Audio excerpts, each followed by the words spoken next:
Sempre nós começar tempo de quaresma, 40 dias de preparação para a Páscoa de Ressurreição, para meio de uma temporada de 40 dias, que está começar a arribar a geração de Shinichi Caminda, nós está invitando nos velnan para um acto mais particular de imposição de Shinichi. Nós vamos, por exemplo, den Testamento Velho, nós está na história, por exemplo, com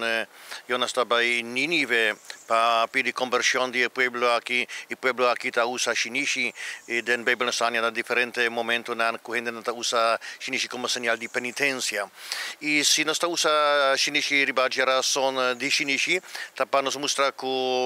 nós está ainda pobre, nós está ainda débil, nós está pecador não. E Shinichi aqui está expressar precisamente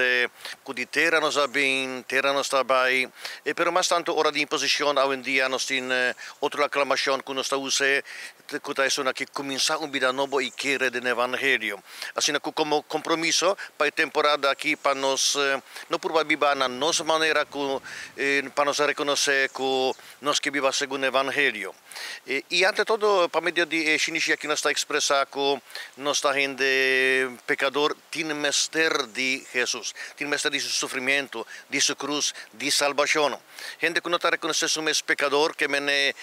o que não está expressar para meio de Shinichi, nós podemos dizer que não está bem apreciar o sofrimento de Jesus, morto de Jesus, não tem mestre de Salvador. Assim a cultura está bem conscientemente para tomar Shinichi, está gente que está reconhecendo, ei, me está um gente pecador, pero me que cambia minha vida. E assim também está nossa escuta de leitura de geração de Shinichi, invitação para cambio. Então o central para a temporada aqui está é três coisas que o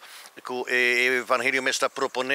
para o tempo de quaresma, para nos dedicarmos mais tanto para oração, e para nos fazer penitência, para sair também nos fazer diferentes propósitos para a temporada aqui, e como também praticar o que nós chamamos de limosna de quaresma, compartilhar com outro, obra de caridade. Assim, a oração, bueno, sempre temos de mais oração, mais contato com Deus, e depois o que trata de ayuno, penitência, abstinência, tá, para nós ter mais domínio sobre nós mesmos. Nós que mundo mais melhor, nós que família mais melhor, e hope bem nós sabemos como cambia o mundo aqui. Outro mestre cambia, pero chamado que nós está para começar com o bom mestre cambia, reconhecer o bom mestre cambia e assim certo propósito para a temporada aqui.